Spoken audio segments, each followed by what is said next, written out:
ইসলাম ধর্মের মানুষদের পবিত্র হজের আগে আগে সৌদিতে সাঁতারের পোশাকে ফ্যাশন শো করে ইতিহাস গড়লেন নারীরা।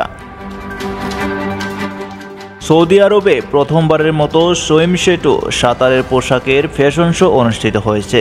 গতকাল শুক্রবার 27 মে এই ঐতিহাসিক ফ্যাশন শোটির আয়োজন করা হয়েছে দেশটিতে।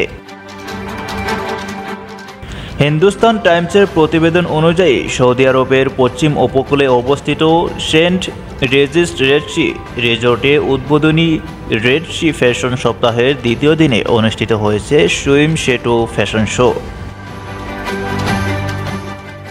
এই শোতে মরক্কোর ডিজাইনার ইয়াসমিনা কাঞ্জালের পোশাক পরে শোতে অংশ নেন মডেলরা।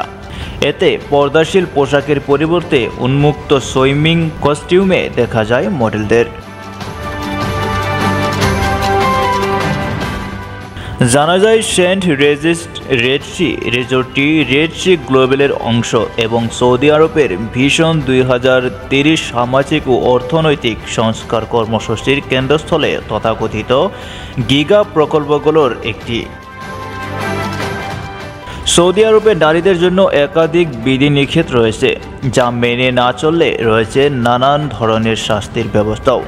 সেই দেশের বিধিনিষেধের বেড়াজাল টুপকে সাঁতারের পোশাকে প্রথম ফ্যাশন শোর আয়োজন নিয়ে সোশ্যাল মিডিয়ায় সমালোচনার সৃষ্টি হয়েছে।